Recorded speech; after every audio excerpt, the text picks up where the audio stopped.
We've come to Goodrich Castle and we'll spend an hour or two here. I'm feeling quite tired and I just need a bit of nature. I think Dan probably feels the same. Yes, I do. It's been a busy day today. Yeah, we've had a busy week actually. We've been all over the place. So we just thought we would come and have a look round Goodrich Castle. So here we go.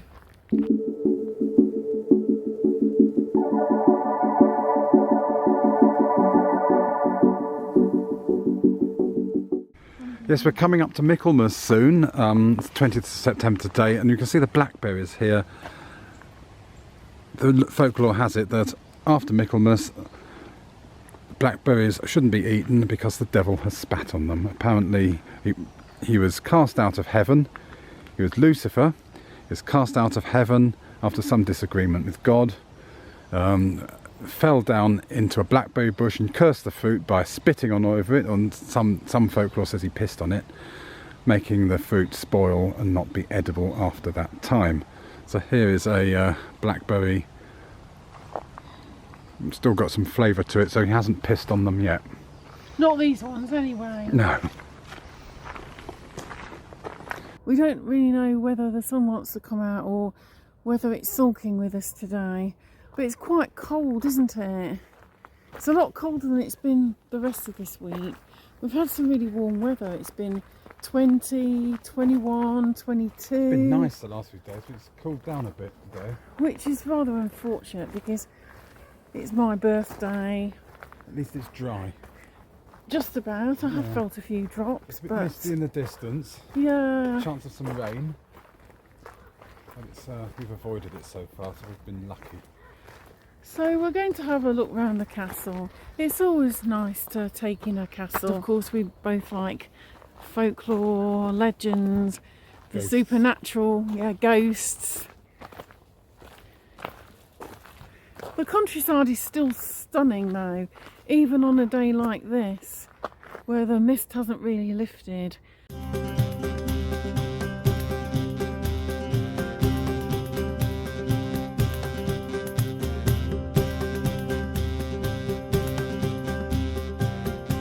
Now the castle appears to be made from old red sandstone, which you also find at Carlarvert Castle up in Dumfries and Galloway.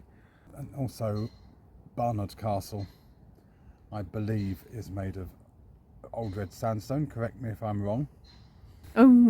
Well, Barnard Castle was associated with Richard III. It was also associated though with a political advisor during the 2020 saga. This is the gatehouse. Here's the gate. The gatehouse combines sophisticated architecture with up-to-date defences against attack. It was in line with the best military designs of the late 13th century. So that's the late 1200s. The gate presented a potential attacker with a daunting sequence of events.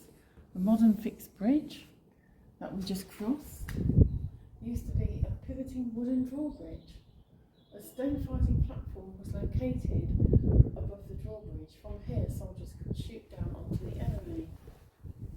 The gate passage was closed by 2 pairs of wooden gates and further strengthened by 2 portcullises, now marked by vertical grooves in the walls. You can see 2 small holes in the stonework above, through which the counterweights for the portcullises probably came down. And small windows were built into the side walls, from which the archers could shoot into the passageway from the rooms to either side. So it was a strong line of defence. And look at the ceiling. Beautiful. Stonework. This looks a bit like a Roman amphitheatre, doesn't it? And there's a walkway along here as well. I love those arches. It has really been built with defence in mind. But we notice in here there's definitely red sandstone. And those cannonballs down there were discovered by workmen in the 1920s. They were fired at the castle during the siege of 1645 by the attacking parliamentarian forces. One of the main differences, though, between this red sandstone castle and Carlarvik Castle, apart from the quite weighty distance between the two, because we're here in the Cotswolds as opposed to Dumfries, is the fact that Carlarvik Castle is a triangular castle and there's not many of those that are surviving. But there's a part that we can go and have a look round. There's a stunning stained glass window here. Looks like they're doing some building work, but let's see if we can take a look at that stained glass window.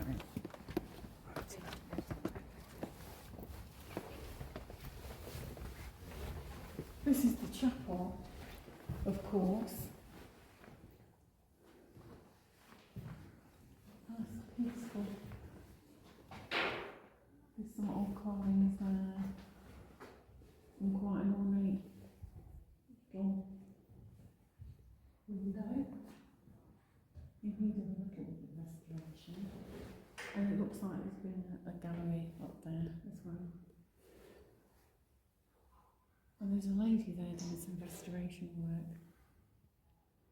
Very painstaking. Conservation work. Stunning window. Yeah. Let's see if we can get a picture of the window. It's a beautiful window. The Radar Research Squadron Memorial window. That's stunning. Yes. The other window is the Millennium window. The chapel was built for use of the household, which at one time may have numbered as many as 200 people. In the late 13th century, when the chapel was newly built, the household contained 9 priests or clerks who carried out administrative duties as well as officiating at services. The architecture shows a mix of sacred and secular functions. At the east end are a stone altar, sedile, a priest seat, piscina, sink for washing sacred vessels, and aumbry, a wall cupboard for the vessels. In addition, the area contains a window through which a soldier could monitor anyone entering the castle through the gate passage. That's interesting. A document of 1297 mentions that the chapel was sometimes even used to store oats. So it had dual purpose. Yes, I'm going to explore this tower. I've been instructed not to drop the camera under pain of death. So we get a view from the top. You can imagine soldiers firing arrows through these windows here at invading armies. So here we are at the top, and let's have a look at the view. Out across Herefordshire. Very impressive. That's where we came in.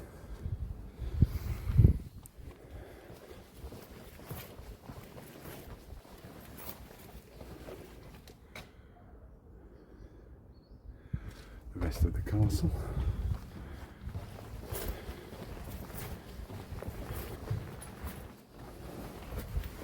Across the courtyard.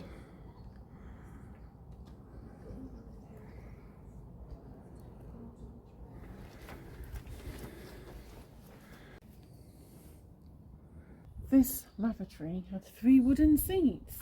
Beneath it is a stone-lined cesspit which drains into the moat. A small boy could climb through this to clean the pit when necessary. These were the public toilets of the castle. The private chamber of the Lord and Lady had its own latrine.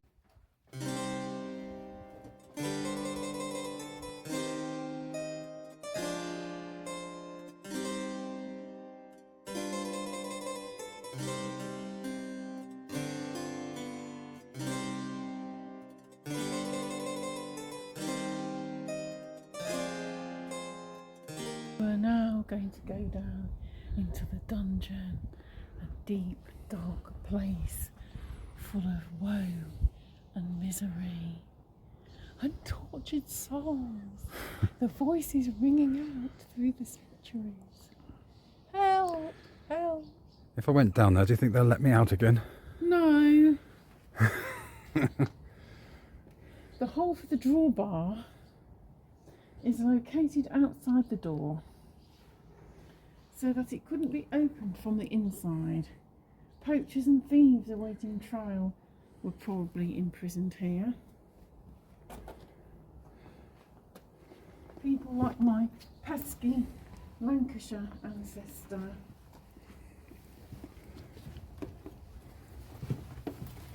Oh, it's a funny floor.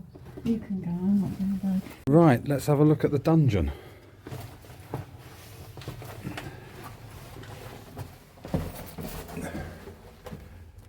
It's dark in here. It's too claustrophobic for me.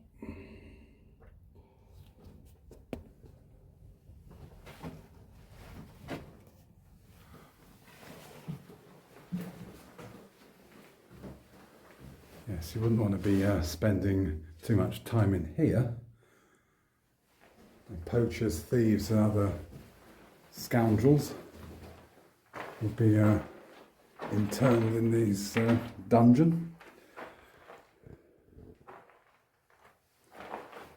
Rather cold in here, rather damp.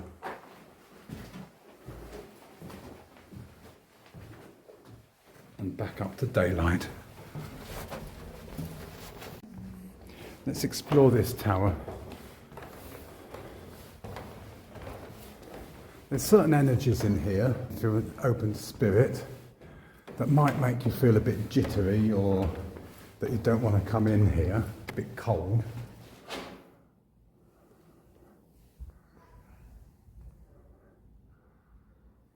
It's had a new roof put on.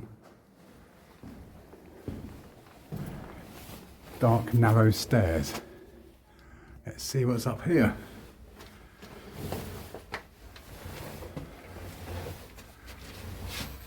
Bit of a musty smell up here.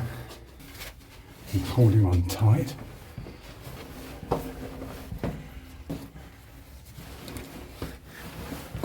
Another hole, another window for arrows. Imagine this is where the soldiers would have been. Probably that's the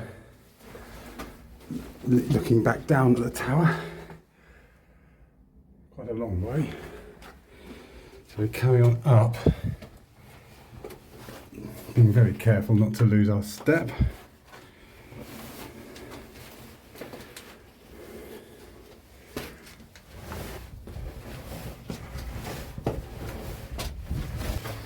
This is a bit like certain London Underground stations when the lifts aren't working.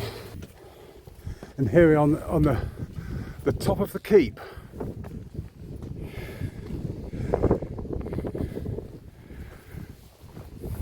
From the keep, the land can be seen from miles in all directions, much better than the other tower. So we've got a map here. Flanesford Priory is that building here. Mid-14th century Lord of Goodrich, Richard Talbot, endowed a small priory close by with a community of priests to pray for his soul. It never became a large monastery and suppressed in the mid-16th century. Some of the medieval buildings of Flanesford Priory still stand as part of a private house.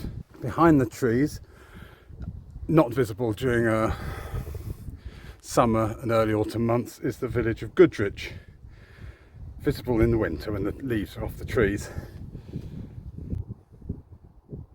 And down this side you have some Victorian woodland, which wouldn't have been here when this castle was built, or not in its current form. And there you can see the River Wye.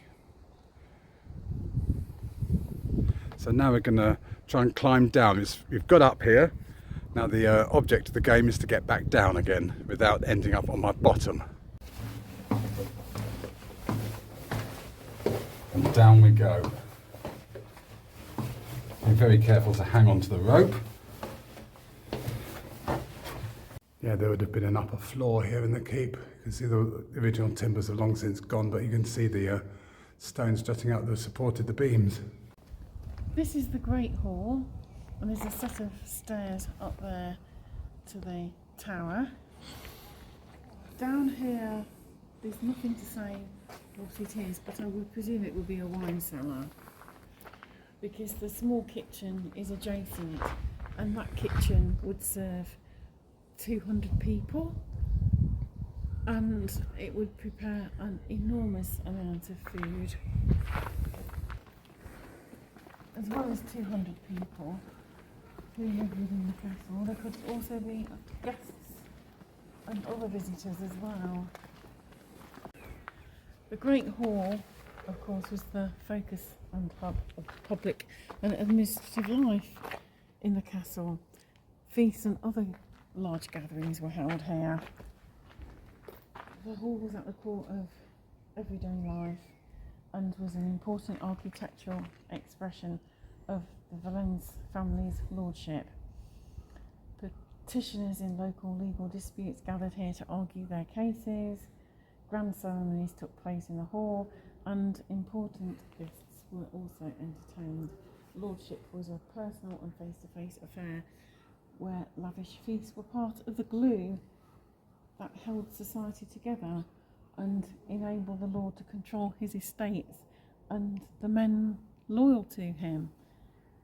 And it must have looked grand in the day. If you could imagine this all built up, and then wall hangings, a beautiful floor covering perhaps, all the candles, the vaulted ceiling with all the beams. I mean, this is really grand. You can imagine what it must have looked like with all the carvings as well, like that.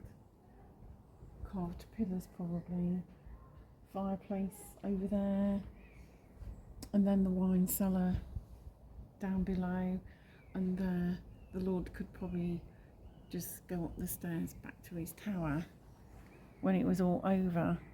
I don't know whether that was the tower he used, or whether it was a guest space, but it must have been pretty impressive. And then to think that the small kitchen adjacent could cater for at least 200 people at any one time. This is called the Sailor Block. That's nice. Sailor, El Sol, the sun. Also the ruined tower beyond it, to the left, contain the inner and most private apartments of the Lord of Goodrich and his family. The building originally contained a solar or great chamber for the most important members of the Lord's household. So yeah, that would have been their apartments as well, I was right. More rooms were added in the Middle Ages when another storey was added to the great chamber. The basement was probably used for storage and by servants. There's a grid thing there as well, which is quite interesting. The imposing arcade of two arches was copied from a building at Chepstow Castle, which belonged to a rival nobleman, the Earl of Norfolk. Beyond this arcade stood the Northwest Tower, or Ladies' Tower, containing the bedchambers of the owners of Goodrich Castle.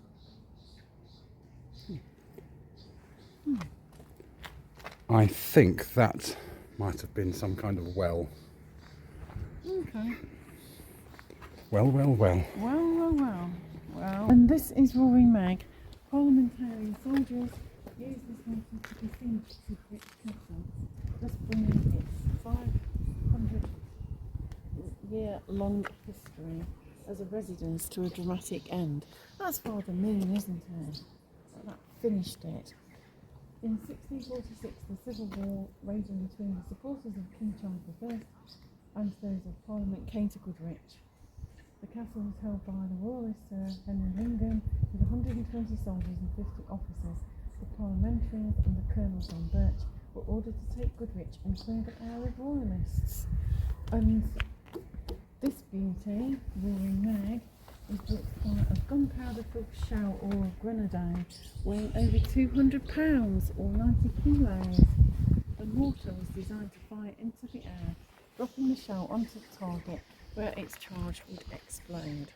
Birch concentrated his efforts on the northwest corner of the castle, managing to bring the corner tower down to the ground, with some of the buildings in ruins and the parliamentarians poised to storm the castle. The royalist garrison surrendered on the 31st of July 1646, and there endeth the beauteous splendour of Goodrich Castle. So here we are, we've got to the tea rooms just as it started to rain. We heard two big claps of thunder whilst walking along the path from the castle back to the shop and tea rooms. So we will see you again soon.